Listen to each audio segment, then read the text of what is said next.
Ok, bonjour tout le monde. Bonjour. Bonjour, je vois qu'on a déjà quelques personnes, c'est bien. Bienvenue.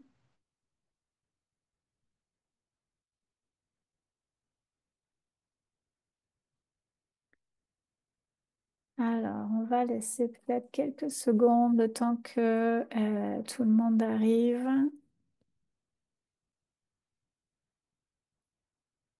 Hop, je vais partager mon écran.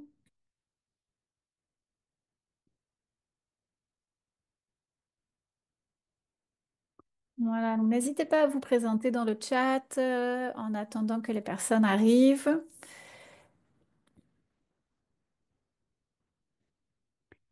Donc, j'en profite pour me présenter. Je suis Sandra Maignan. Je travaille pour Plan International. Je suis conseillère technique spécialisée sur les enfants associés aux forces et groupes armés. Et je suis également la co-coordinatrice du groupe de travail sur les EAFK. Donc, c'est un groupe de travail qui se situe au niveau de l'Alliance pour la protection de l'enfance dans l'humanitaire. Donc, avec ce groupe de travail, nous développons tout un tas d'outils et d'opportunités d'apprentissage euh, comme celle-ci. Euh, donc, cette session, elle est un petit peu différente des webinaires dont nous avons l'habitude. Si vous avez vu d'autres activités que nous avons organisées précédemment, on fait des webinaires où on a vraiment les diapositives. Ce sont des personnes qui présentent voilà, leurs connaissances, leur expertise. Là, sur cette session, l'idée, c'est vraiment d'avoir un espace pour vous, pour partager, discuter aussi en français. Et puis poser des questions. Donc il y a beaucoup de connaissances, d'expertise déjà au sein de ce groupe. Donc l'idée, c'est vraiment de pouvoir partager aussi entre vous ces connaissances que vous avez, hein. Donc c'est un peu l'idée. Donc n'hésitez pas vraiment à lever la main, à allumer votre micro pour participer directement, hein. C'est vraiment une chance pour vous de poser des questions et de répondre aux questions.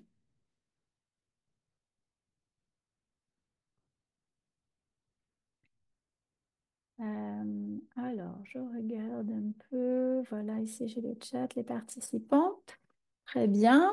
Donc voilà, n'hésitez pas à vous présenter dans le chat. Voilà, c'est très bien. Alors, on va commencer par un petit quiz qui va nous permettre de nous mettre un peu tous sur la même page, hein, sur que sont les EAFGA et quelles sont les situations, les cas que l'on va enregistrer dans la gestion de cas, hein. Donc, vous savez, en la gestion de cas, on enregistre certains... voilà, on qualifie en fait les cas. Est-ce que c'est du travail des enfants? Est-ce que c'est des EAFGA, etc. Donc, on va commencer par ce quiz qui, euh, qui va nous permettre d'être sûr qu'on a tous la même compréhension, hein, de que sont les EFK. Donc, vous pouvez scanner le QR code que vous voyez ici sur la diapositive avec votre téléphone. Ou alors, vous pouvez aussi cliquer sur le lien que je mets dans le chat. Donc ici, vous avez un lien vers un Mentimeter, hein, pour ceux qui connaissent. Donc, c'est un outil en ligne. Si jamais vous avez besoin du code, le voici également.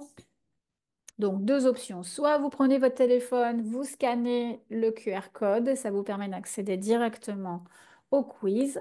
Ou alors, vous cliquez sur le lien que j'ai mis dans le chat pour accéder également au quiz, hein. Donc, voilà, ce sont les deux options que vous avez pour participer.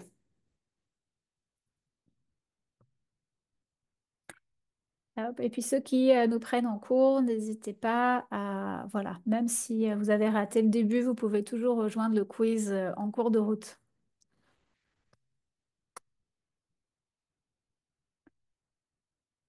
Alors, donc, on va passer au quiz. Je vais partager mon écran. Juste une petite seconde.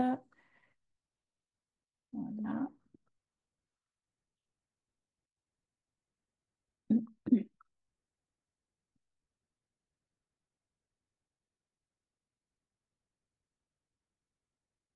Alors, je vois que nous avons déjà deux personnes qui sont inscrites sur le quiz. C'est bien. Est-ce que les autres... Donc, vous avez à nouveau le QR code hein, que vous voyez ici, que vous pouvez scanner, ou bien cliquer sur le lien dans le chat.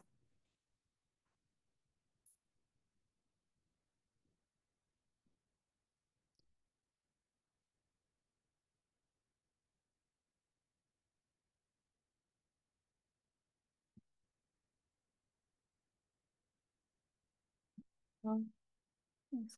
Allez, on va attendre que trois personnes aient rejoint le quiz.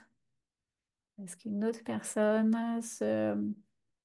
arrive à se connecter?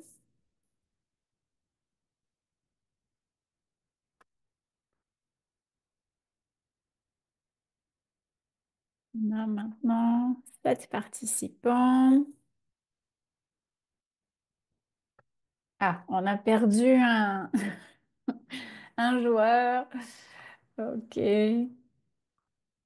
très bien. Bon, pour ceux qui nous rejoignent, on va commencer un petit quiz. Vous pouvez cliquer sur le QR code. Ah, voilà, ça y est, on a un troisième joueur. Alors, on va pouvoir commencer euh, le quiz. Alors, hop, pourquoi ça ne fonctionne pas? Voilà. Alors, la première question, c'est en protection de l'enfant. Peut-on considérer qu'un enfant rejoint volontairement un groupe armé?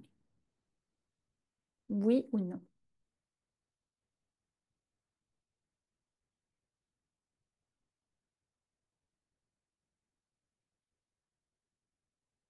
Donc, c'est de dire, voilà, est-ce que euh, ça fait partie des manières dont on peut qualifier hein, un enfant qui rejoint un groupe armé? Est-ce qu'on peut dire, ah, il a rejoint le groupe armé volontairement?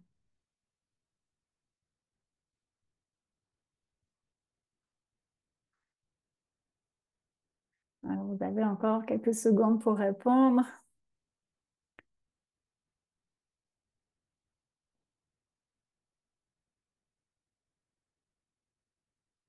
Non, c'est ça, hein. Donc, les personnes ont bien répondu. En effet, en protection de l'enfant, on considère que les enfants n'ont pas rejoint un groupe de manière volontaire.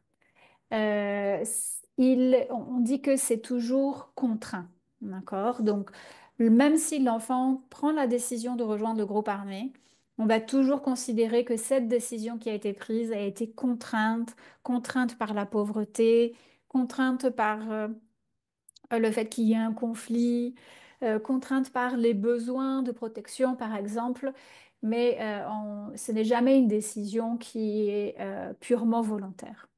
Donc ça, c'est important de le considérer, puisque parfois au sein de la communauté, on voit des gens qui disent, ah, mais lui, il a voulu y aller tout seul, c'est sa décision, donc la manière dont la communauté va percevoir l'enfant est différente. Donc c'est important que nous, en tant qu'acteurs, de la protection de l'enfant en tant que aussi gestionnaire de cas, on puisse dire que non, ça, ce n'est pas acceptable. Ce n'est pas parce qu'il a voulu, c'est qu'il a été contraint par toute une série de facteurs. Très bien. Alors, on va continuer à la question suivante. Ok, j'ai remis le lien dans le chat hein, vers le Menti pour si d'autres personnes veulent se joindre à nous. Vous pouvez aussi utiliser le chat pour répondre si vous n'avez pas réussi à vous connecter. Alors, deuxième question. Les enfants qui collectent de l'eau occasionnellement pour un groupe armé sont-ils considérés comme des EAFGA?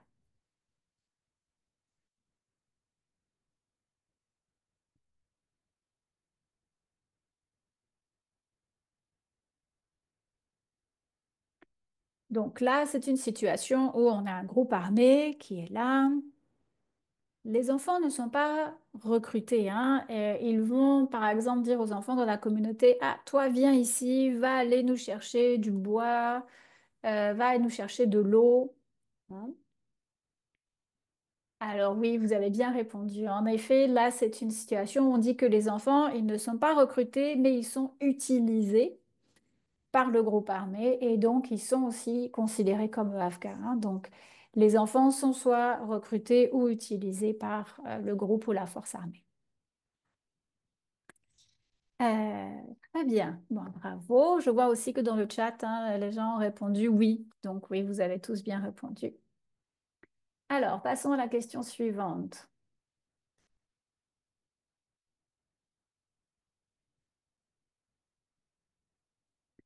Les filles mariées à un membre d'un groupe armé sont-elles considérées comme des EAFGA? Bon, là, ça a été vraiment rapide. Oui, la réponse c'est oui, hein. Donc, effectivement, une fille, qu'elle soit mariée de façon officielle ou traditionnelle ou qu'elle soit prise comme ça pour épouse, dans certains pays, on parle d'épouse de brousse, hein. Bon, on n'aime pas trop le terme, mais que ce soit formalisé ou pas, ces filles qui sont comme ça, mariées avec des groupes, un membre des groupes armés, sont considérées comme des EAFGA.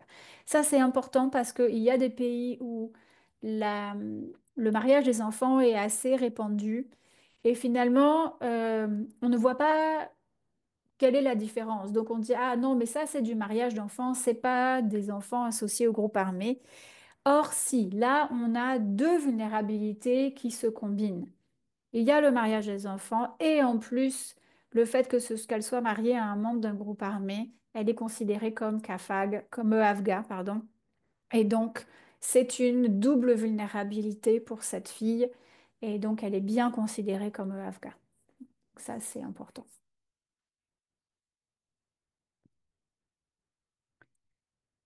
Très bien, on va passer à la question suivante.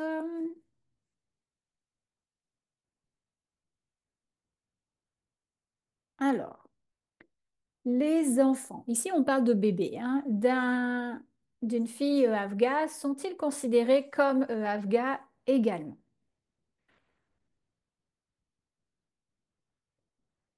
Donc, c'est la situation d'une jeune fille donc, qui est mineure, qui a un enfant lorsqu'elle est dans le groupe armé avec un combattant, par exemple.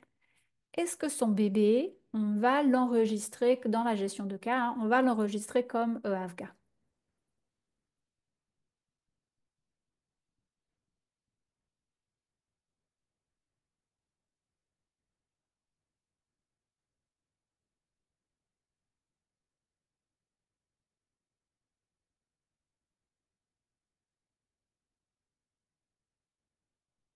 Ah ah.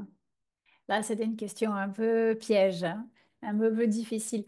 Eh bien, dans ce cas-là, non. La, la définition d'un EAFGA, et on va la revoir ensemble, hein, ne correspond pas à la situation d'un bébé. Dans la définition de AFGA, on parle de travail, d'engagement, hein. Donc les enfants travaillent, ils font une activité pour le groupe armé. Donc le bébé, il est peu probable qu'il puisse contribuer aux activités du groupe armé. Et donc dans ce cas, il n'est pas considéré comme EAFGA. Ça ne veut pas dire qu'il n'est pas à risque de le devenir en grandissant, bien sûr, hein. On voit des enfants très jeunes, à partir de 5 ans déjà, qui font déjà des petites tâches au sein du groupe armé. Ça ne veut pas dire que cet enfant n'est pas aussi exposé à des risques de violence, des risques... Voilà, bien sûr, il y a tout un tas d'autres risques, mais le qualificatif de E-Afghan ne s'applique pas pour un bébé. Et ce n'est pas automatique parce qu'on est un enfant de Afghan que soi-même on devient Afghan automatiquement. Il faut vraiment qu'il y ait les conditions d'un enfant qui travaille pour le groupe armé pour devenir Afghan. Donc ça, c'est important. Euh, alors, ensuite, La dernière question.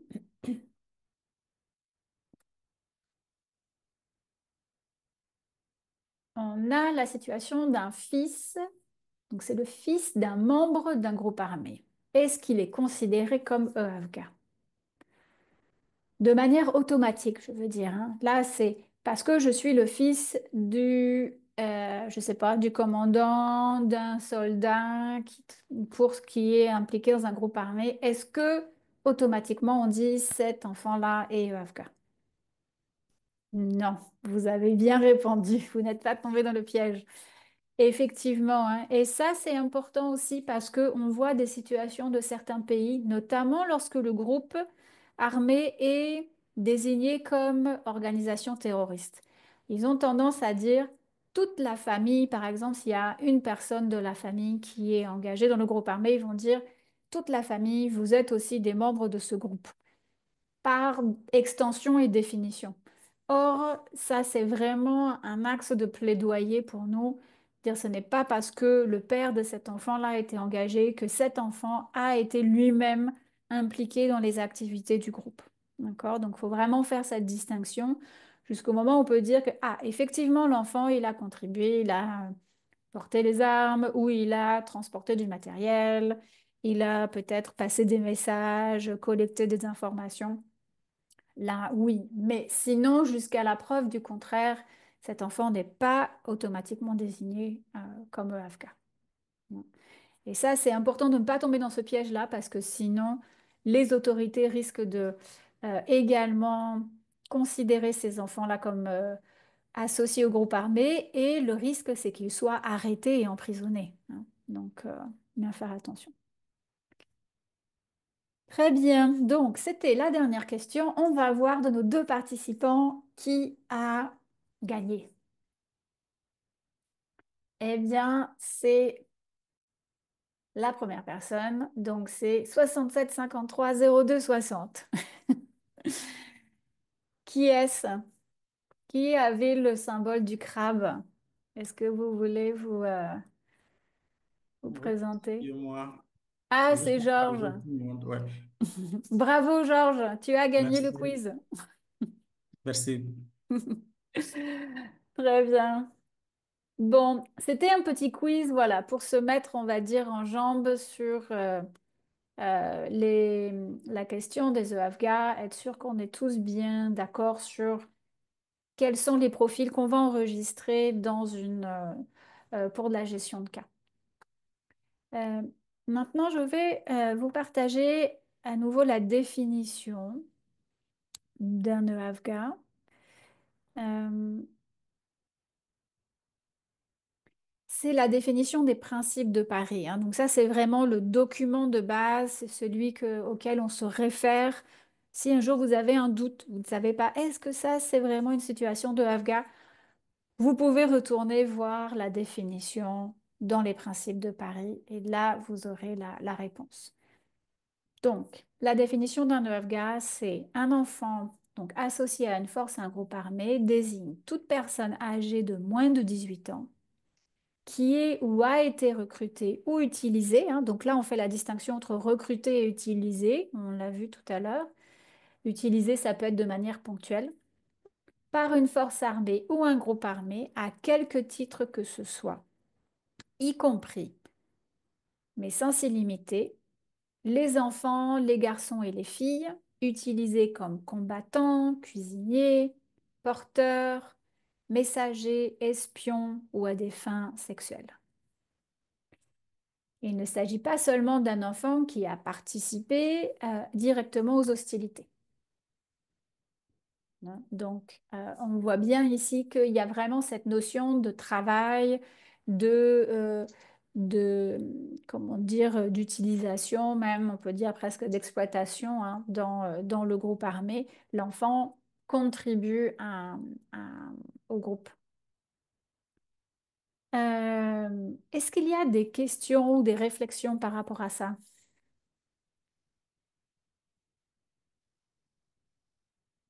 Par rapport à ces définitions. Euh,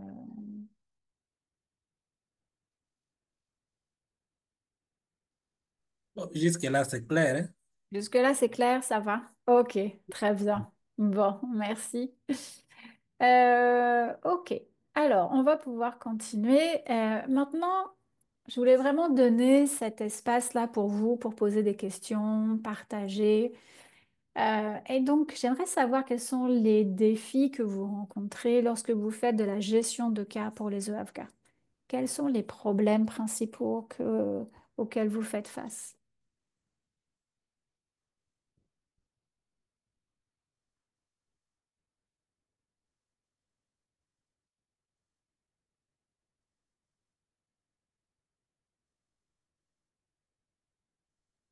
Alors, n'hésitez pas, voilà, levez la main. Vous pouvez aussi, euh,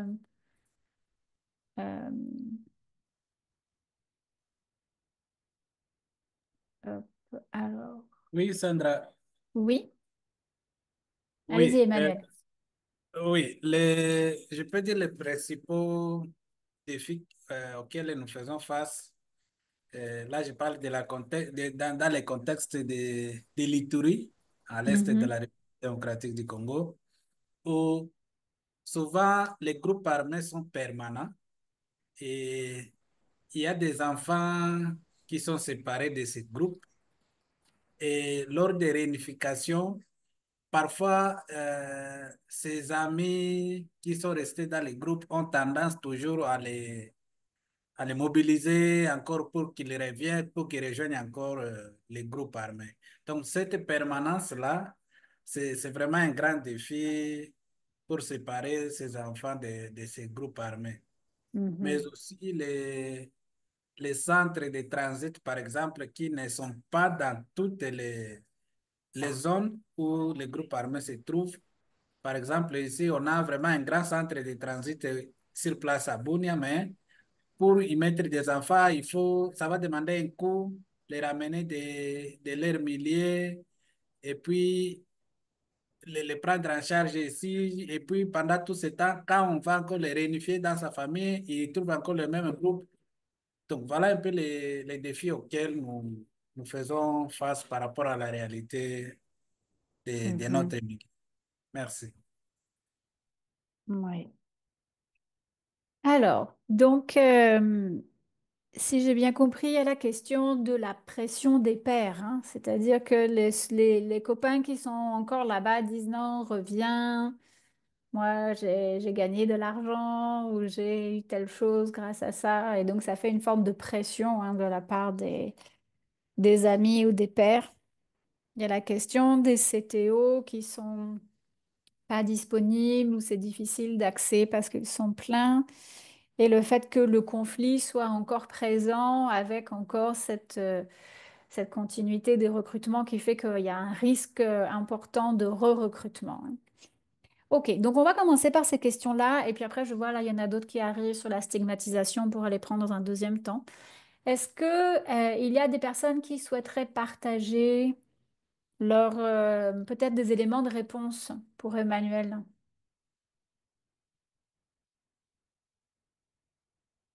Est-ce que vous avez aussi rencontré ces difficultés-là? Comment vous avez fait face? La pression Ouais, des pairs. Oui, Ami. ouais, ben, moi particulièrement, quand je travaillais en RDC, à Kinshasa, j'ai rencontré des cas pareils. Oui. Donc, les enfants qui étaient sortis de groupes armés, on les a réunifiés à Kinshasa, des Goma vers Kinshasa, mais la stigmatisation au sein de la famille et la mauvaise intégration avaient encore incité ces enfants à retourner. D'autres se sont même débrouillés de prendre les bateaux de Kinshasa vers Kisangani, Kisangani, des motos vers Goma et reprendre la forêt. Donc, moi, je pense que le problème de suivi, Mhm. le problème de suivi est très, très important après la réunification que les organisations ONG tentent un peu de faire un suivi régulier et durant un temps, pourquoi pas même 6 mois, pour accompagner ces enfants afin d'éviter la stigmatisation, sensibiliser les familles, sensibiliser les communautés pour ces enfants. Voilà ce que j'avais Mhm. à ajouter.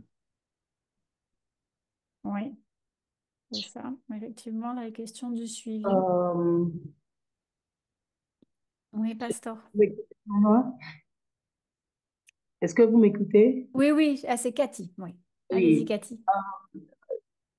Je voulais juste ajouter quelque chose, partant de ce que mon frère a juste parlé de. Je pense que la réintégration des enfants, la procédure, je peux parler partant de l'expérience que j'ai vue ou que j'ai palpée moi-même dans mon pays, la République démocratique du Congo. Même si je ne suis pas dans les pays pour le moment, mais j'ai quand même vu qu'il y a vice de procédure concernant la réintégration de ces enfants. Parce que les mélanges, vous savez, partant de la forêt et les amener directement, comme mon frère a bien dit, dans la capitale ou les intégrer ou les amener directement dans leur famille respective, je pense que c'est un peu accepter le mot un peu du désordre parce que ces enfants-là ne sont pas comme les enfants normaux, nos enfants qui, à l'âge de 15 ans, à l'âge de 14 ans, ils sont pris comme des enfants, un esprit un peu infantile. Mais nos enfants qui viennent, ils étaient soldats, rebelles ou quoi que ce soit, on ne peut pas les intégrer directement, les mélanger avec les enfants qui sont régulièrement allés à l'école ou avoir des vies un peu normatives. Je pense qu'il y a un problème. Ces enfants, oui, nous voulons bien qu'ils soient intégrés, nous voulons bien que ces enfants reviennent à l'école, nous voulons bien qu'ils soient, parce qu'ils ont un avenir meilleur, mais nous devons aussi faire la part des choses, avoir des centres de réintégration, avoir de places spécifiques pour eux, parce que nous savons bien que ces enfants-là, ils n'ont pas le même esprit ou le même, je peux dire, même façon de vivre avec les enfants qui sont normalement ou des enfants qui n'ont pas touché aux armes ou quoi que ce soit. Je pense que nos pays respectifs doivent vraiment prendre en compte comment la procédure doit se passer. La procédure doit passer parce que euh, de la brousse à la famille, de la brousse à l'école, mélangée avec des enfants, je ne pense pas que c'est la bonne procédure. Donc, il faut revoir où mettre ces enfants, avoir des centres spécifiques jusqu'à un certain niveau. On peut maintenant le réintégrer dans la société respective. Donc, voilà un peu euh, ce que je voulais Mhm. ajouter. Ok, merci Cathy. Est-ce qu'il y a des réactions de la part des autres participants? Oui, moi je voudrais mentionner, Mhm, en fait, un point d'attention par rapport à la dernière intervention, si la question de la réintégration, que lorsqu'on le fait, il ne faudrait pas aussi qu'on prenne des actions qui exposent les enfants à la stigmatisation, disant qu'il faut des services spécifiques pour un profil particulier d'enfants, surtout que c'est mhm, des enfants qui ont déjà vécu des expériences assez traumatisantes. Il faudrait plutôt, moi ce que j'ai toujours dit quand on soit une intervention à ce des cas alliés avec les Afghans, c'est de faire les liens aussi avec les autres types de profils d'enfants. C'est-à-dire quand on a des activités, par exemple au niveau communautaire, que ce soit des activités qui intègrent et les enfants qui ont vécu cette expérience d'enfant à ce forces groupes armés, mais aussi d'autres profils d'enfants qui ont vécu d'autres types de violences mhm, et aussi d'autres enfants vulnérables au sein de la communauté, pourvu que ça soit vu comme un espace d'enfants et non pas plutôt comme un espace d'enfants avec un type particulier de profil. Donc ça, c'est quelque chose que moi, je pense qu'il faut prendre en mhm, compte. Mais revenant à la question principale, moi, ce que j'ai vu au début, c'est des questions qu'il faut déjà préparer les enfants aussi pendant la préparation de la réunification, pendant qu'ils sont encore au CTO. Parce que les mhm, enfants, l'enfant déjà au niveau du CTO, sait qu'il rentrera en famille. Il rentre dans une vie normale en tant qu'enfant aussi de la communauté, aussi de la famille. Il faudrait qu'il soit préparé aussi aux risques qu'il attend encore à nouveau au niveau du CTO. Et que déjà, en concevant son projet de vie, par exemple, il faudrait qu'on tienne compte aussi de toutes ces pressions-là et que psychologiquement, il soit préparé à ce mhm, type de vie qu'il va prendre.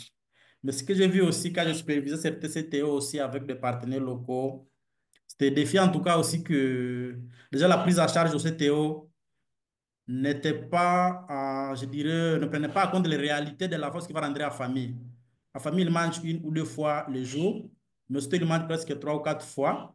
Donc déjà, on le met dans une condition qui place les attentes un peu plus haut et qu'on ne saura pas gérer aussi quand il va rentrer dans sa famille. Donc il y a Mhm. beaucoup de questions qu'on doit prendre en compte aussi au niveau déjà de la préparation, de la réunification, pour essayer d'éviter un peu le Mhm. recrutement à nouveau des enfants au sein des Mhm. milices, des groupes armés. Mais ce que moi, j'ai vu comme défi plutôt au niveau de la gestion des cas que moi, j'ai vécu personnellement, en tout cas, j'essaie de le dire, c'est le fait que le projet de prise en charge des Afghans soit aussi dans une vision urgence. C'est-à-dire que c'est des projets de Mhm. 3 mois, 6 mois, maximum 12 mois.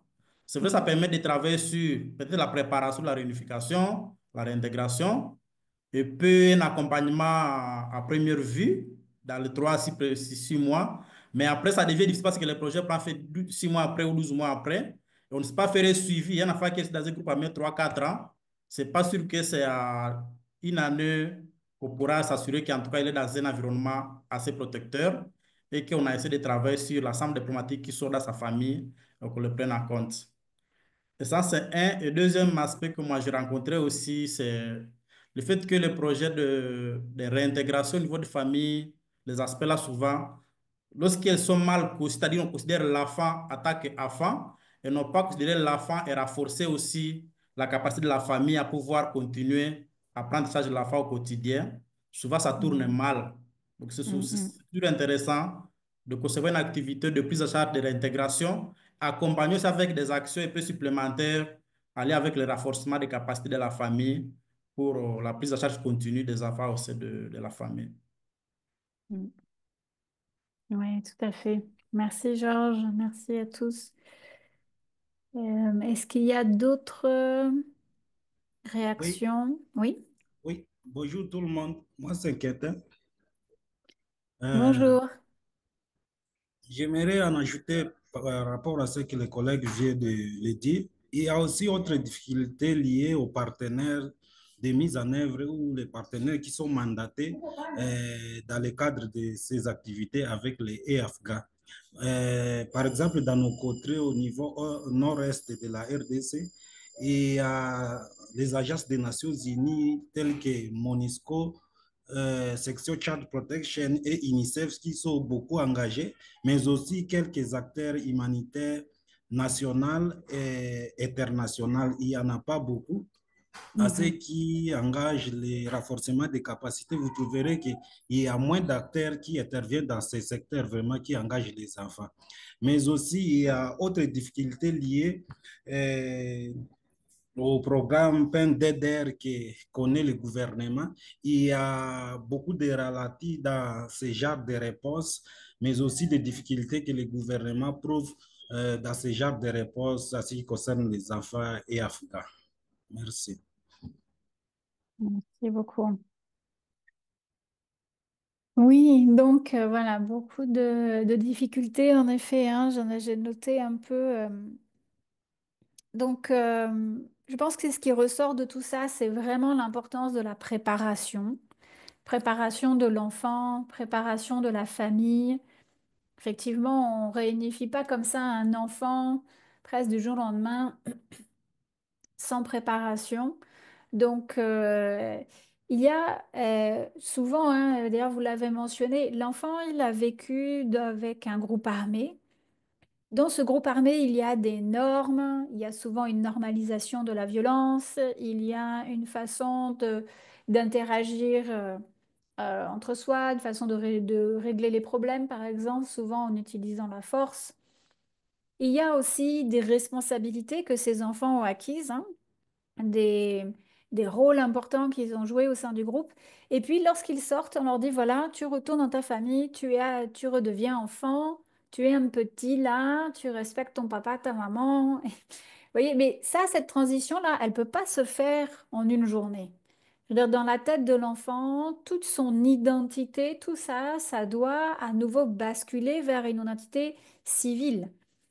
Et ça ne peut pas se faire du jour au lendemain. Donc, il y a vraiment cet accompagnement de l'enfant dans cette transition-là qui est importante. Lui dire qu'avant, tu étais militaire, maintenant, tu deviens civil. On ne peut pas faire la même chose.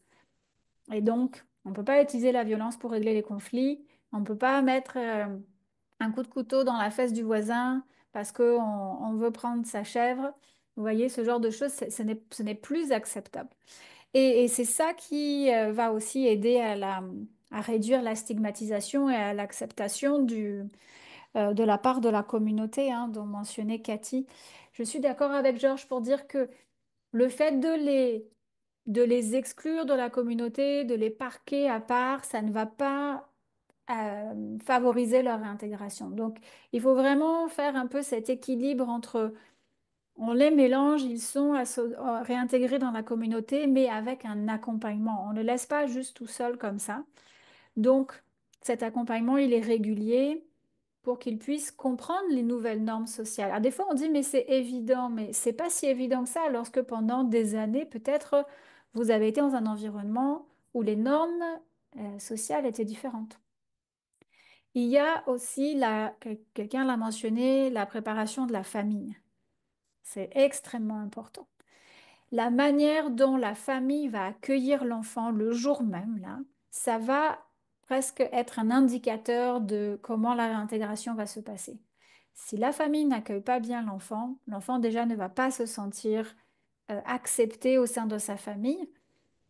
Déjà, ça va créer un problème pour la réintégration. Donc, il y a vraiment ce travail de préparation en amont de dire, voilà, votre enfant, il revient, mais c'est pas le même enfant qui est parti il y a 2 ans.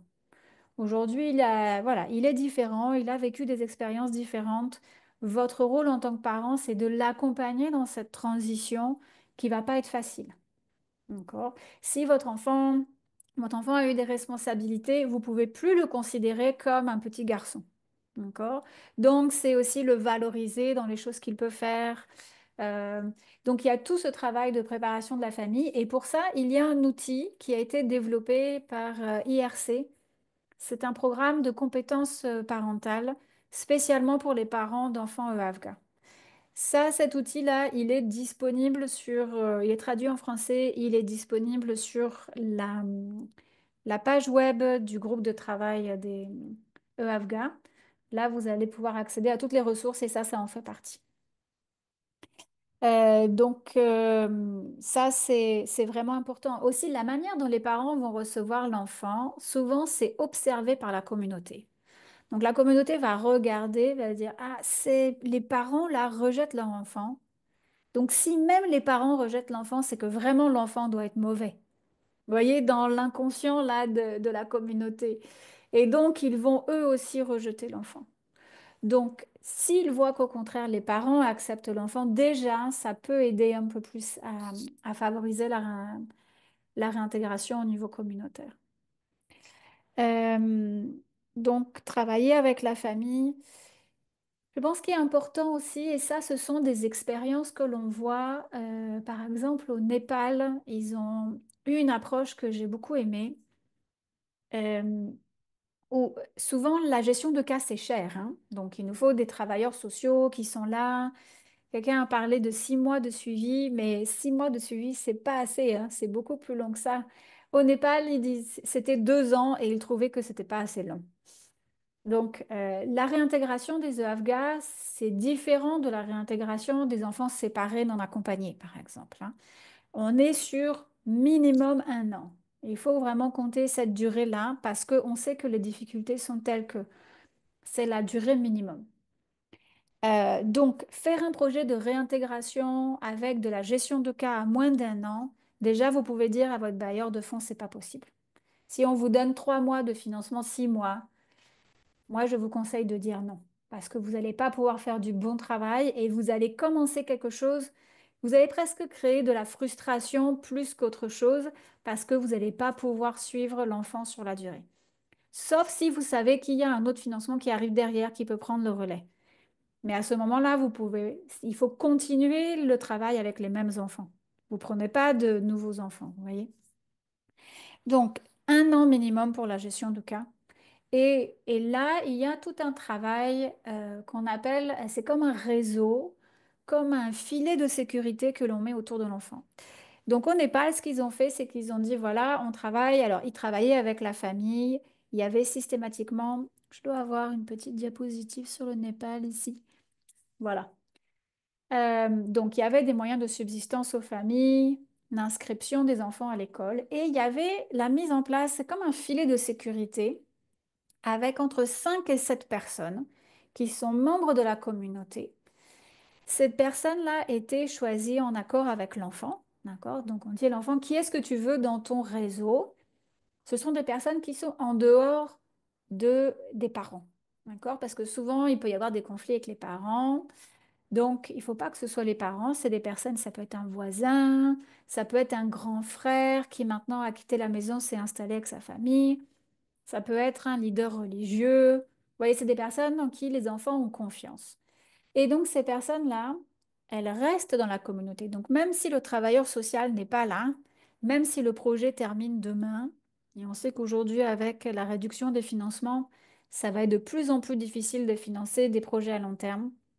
Vous mettez en place ce réseau au sein de la communauté et donc l'enfant sait que s'il a un problème, s'il y a un conflit avec son père, il peut aller voir quelqu'un de la communauté qui va être quelqu'un qui va venir le conseiller, lui dire attention, tu peux pas réagir de telle manière, ça ce n'est pas acceptable dans la communauté. Il faut que tu vois les choses différemment. Vous voyez, donc tout ce travail de conseil là et de soutien, ce sont des gens qui sont toujours là pour les enfants. Ils n'ont jamais de jugement négatif sur eux. Même si l'enfant chaque fois échoue, retombe dans ses travers, ces personnes sont toujours là pour l'encourager, le soutenir. Donc c'est des personnes vraiment de référence, ce qu'on peut appeler aussi des tuteurs de résilience, hein. C'est comme voilà, des petits bâtons là, des gens qui sont là dans la communauté qui vont permettre à l'enfant de pousser droit et d'avoir différentes sources de conseils, de références pour se réadapter à la vie civile. Donc ça fait partie des stratégies qui peuvent être mises en place. Ça ne coûte rien et ça permet d'avoir de la pérennité sur le long terme pour vos programmes de gestion de cas. Donc ça, c'est un exemple. Euh, J'aimerais savoir maintenant, est-ce que vous avez des difficultés particulières avec les filles? Est-ce qu'il y a des choses qui sont différentes pour les filles? Vous voyez que voilà, dans la gestion de cas, c'est peut-être plus difficile pour certaines choses.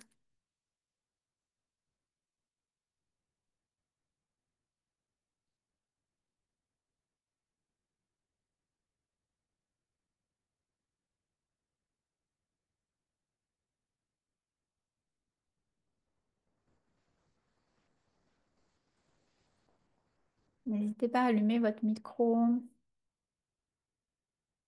à partager vos réflexions. Je sais qu'en pas en Centrafrique. Ah, oui, Emmanuel. Oui, ici c'est inquiétant encore. Ah, pardon. Oui, je pense qu'il est évident, il y a toujours des difficultés pour aborder les filles à ce qui concerne la gestion des cas et Afghan filles.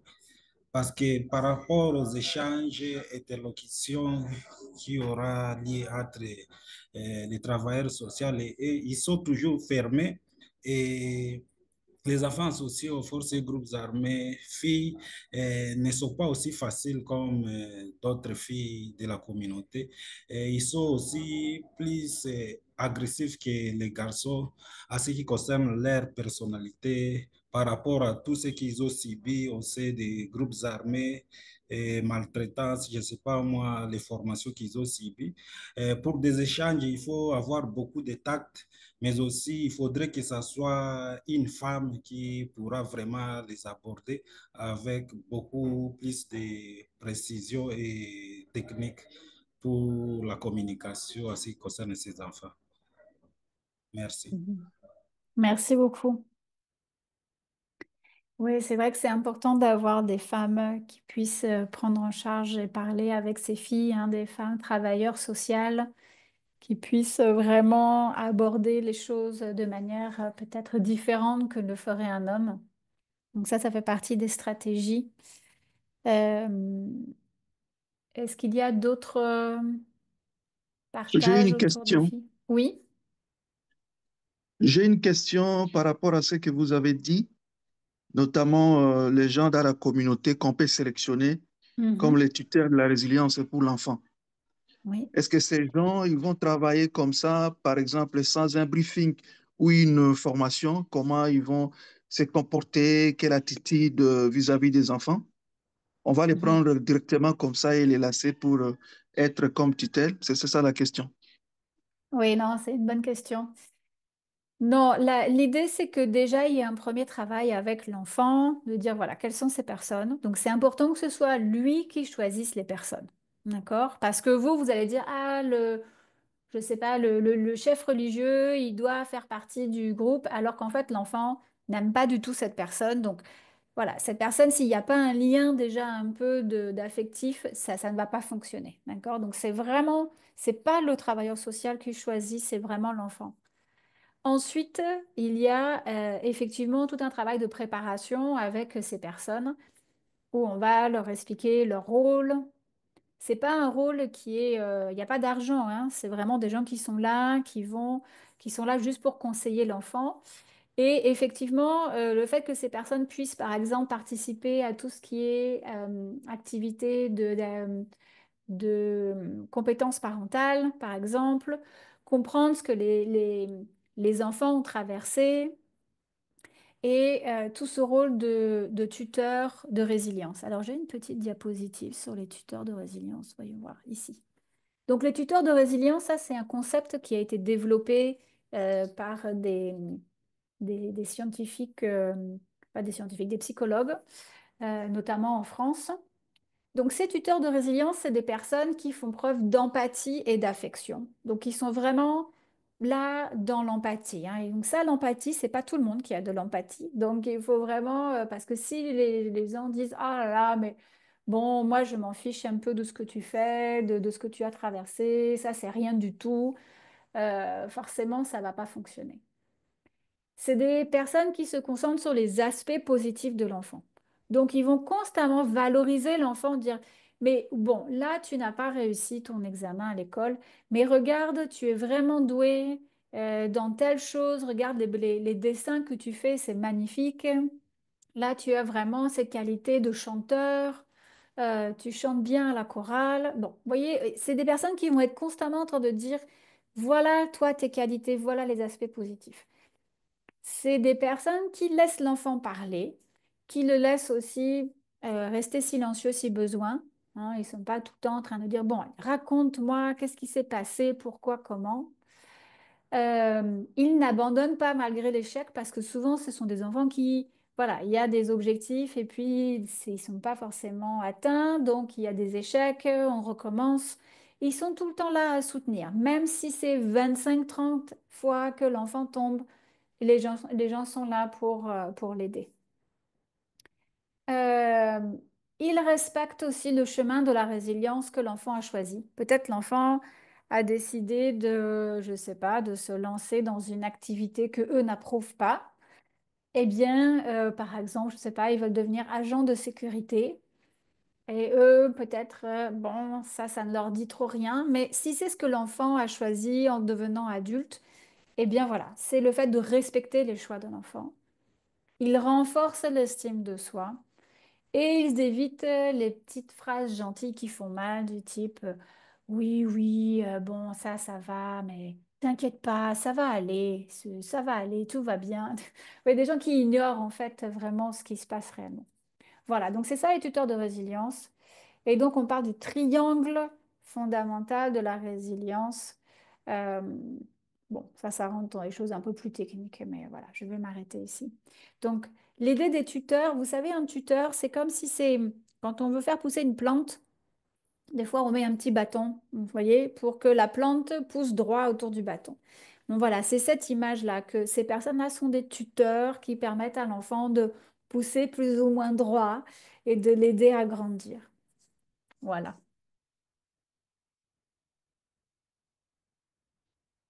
Merci beaucoup, c'est très intéressant.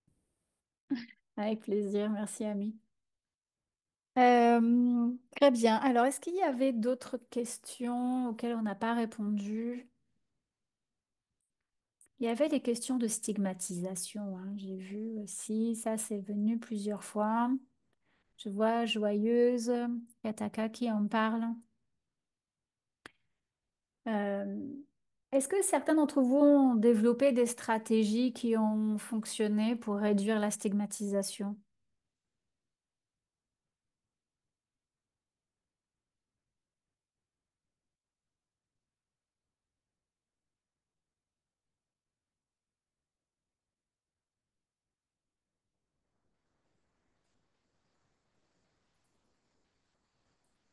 Oui, Sandra. Oui? Oui, Oui, allez-y. Emmanuel, hein. Et je pense qu'il y a déjà un point qui a été évoqué par Georges, je pense, parce Mhm. que actuellement, on a l'approche de travailler avec les Afghans parmi les autres enfants qui ont des différents problèmes qui ne sont pas forcément les Afghans. Même dans les CTO, actuellement, les centres de transit et d'orientation, actuellement, on ne met pas seulement on ne place pas seulement les Afghans, mais il y a d'autres enfants qui peuvent avoir des problèmes dans le processus de gestion des cas qui sont aussi placés parmi ces enfants-là. Hmm. Oui, les places dans les CTO. C'est sûr que ça, c'est un problème, hein. Et je ne sais plus qui parlait qui disait que les CTO, bon, c'était difficile d'accès. Et puis aussi, des fois, le niveau de service et de confort n'est pas en rapport avec ce que les enfants vont retrouver après. Et donc, ça crée un décalage qui fait que lorsque les enfants retournent dans la famille, bon, ils dorment sur la natte alors qu'avant, ils étaient sur un matelas, que avant il y avait 3 fois à manger par jour, maintenant c'est plus que 2 fois. Bon, tout ça, ça crée des difficultés, bien sûr, de réintégration. Je sais que de plus en plus, d'ailleurs, on n'utilise plus les CTO. Et d'ailleurs, au niveau international, maintenant, on essaye de limiter un maximum les CTO. C'est pour ces raisons-là. Aussi parce que les CTO, bon, déjà, c'est très difficile à gérer. Moi, j'en ai géré plusieurs. Et je peux vous dire que ça a été le travail le plus difficile de toute ma vie, je crois. Il peut y avoir beaucoup de violence dans ces centres si ce n'est pas bien géré, s'il y a trop d'enfants. Ça peut être extrêmement difficile à gérer. C'est très, très cher parce qu'il faut beaucoup de personnel pour encadrer, etc. Et puis, il y a vraiment des risques d'effets de masse où les enfants s'organisent pour faire commettre de l'arsen, par exemple, ce genre de choses. Donc, les CTO, de plus en plus, ont réduit leur utilisation et on privilégie les familles d'accueil transitoires. Donc, les familles d'accueil, c'est pas toujours évident, mais je sais en RDC, il y a de très bonnes initiatives qui ont été prises avec les familles d'accueil. L'important avec les familles d'accueil, c'est de ne pas les laisser seules. Donc, c'est vraiment d'avoir tout un réseau de soutien entre les familles d'accueil, déjà de les former avec ce programme de compétences parentales là dont je vous parlais, avec aussi tout ce qui est du réseau, c'est-à-dire que par exemple une fois par mois, on va organiser des sessions où les familles d'accueil se réunissent pour discuter entre elles des difficultés, voir quels sont les problèmes, qui a trouvé quelle solution, un peu comme ce qu'on fait aujourd'hui, vous voyez, ce genre de choses. Donc ça marche très bien, c'est beaucoup moins cher. Et puis, ça fonctionne bien, mais par contre, il faut un suivi très régulier pour que les familles se sentent soutenues. Donc ça, c'est une alternative au CTO qui fonctionne assez bien. Donc, je vois qu'on est presque arrivé à la fin de cette session. Vraiment, je voulais vous remercier pour votre présence, votre participation active. J'espère que ce format des cliniques, ça vous a été utile. Je vous propose de répondre juste à 2 petites questions pour avoir votre retour sur la session. Alors, Pedro, can I ask your help to launch the poll? Thank you. Voilà, donc là, vous avez ici 2 questions auxquelles vous pouvez répondre facilement. Juste cliquer Est-ce que vous avez amélioré vos connaissances? Et donc une de manière générale et la deuxième un peu plus sur les filles. Euh, c'est juste des, voilà, petite question pour avoir un retour. Savoir aussi ce que vous pensez de ce format. Est-ce que c'est utile que l'on reproduise ce genre de session?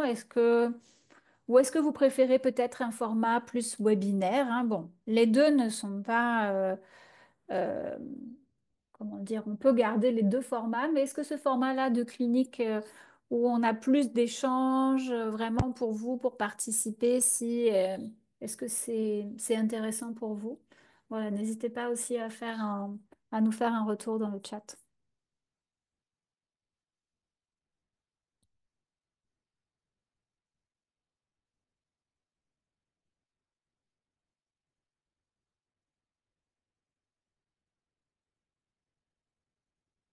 Je vous laisse une petite minute pour répondre. Et puis, à nouveau, merci beaucoup pour votre participation. Je vous souhaite une bonne fin de journée là où vous êtes, hein. Je crois qu'on avait pas plusieurs personnes de la RDC. Euh, donc, je vois que Georges nous dit que les deux formats sont intéressants, d'accord, de manière alternée. Ok, très bien, merci beaucoup. C'est très utile pour nous. Je vous souhaite bon après-midi. Ok, les deux formats, très bien. Merci pour vos retours. Eh bien, je vous souhaite Alors, bonne moi, continuation. Oui, oui, pardon, avant que vous partiez, est-ce oui. que euh, vous pouvez juste prendre mon email et m'envoyer certains de vos workshops et, training, ou je voulais tout simplement participer, avoir beaucoup plus de connaissances sur les enfants, soldats. En tout cas, c'est parce que l'organisation dont je suis la fondatrice, nous défendons des enfants, même si c'est dans des milieux ruraux, contre la drogue, les alcools et toutes sortes de choses. Mais nous défendons également des femmes dans des milieux, contre les agressions sexuelles et tout, dans des milieux où il y a des forces armées et tout, dans des guerres et tout, et tout. Nous prenons des cas comme la RDC, comme le Palestine, comme le South Sudan, toutes sortes de pays comme ça. Et je voulais vraiment avoir beaucoup plus de connaissances sur ce sujet. Si vous Mhm. pouvez vraiment penser à moi lorsque vous avez des workshops ou lorsque vous avez des trainings et tout, m'intégrer dans votre plateforme. Pardon, Oui. c'est Alors, une... merci beaucoup Cathy. Je viens de Mhm. mettre le lien dans le chat qui est le lien vers la communauté de pratique. Donc, c'est là où on partage toutes les informations sur les webinaires, les workshops, les nouveaux outils qui sont produits. Donc, ici, si vous vous inscrivez avec ce lien, vous allez avoir accès à toutes les informations, même ce type de session. Et puis aussi, c'est là où vous pouvez échanger, poser des questions à d'autres personnes, dire par exemple, moi je cherche, je ne sais pas, des modules de formation sur les compétences de vie pour les EAFGA, qui a déjà des modules à partager. Voilà, comme ça, on peut être entre nous déjà, on peut partager beaucoup de choses. Je vous envoie également le lien vers la page web du groupe de travail où là on a toutes les ressources que nous avons partagées et qui sont traduites en plusieurs langues. En général, il y a quatre langues, hein. Donc c'est l'anglais, le français, l'espagnol et l'arabe. Donc tout est traduit dans toutes ces langues. Euh, voilà, donc avec ça, si vous êtes sur la communauté de pratique, vous allez avoir accès à toutes les informations.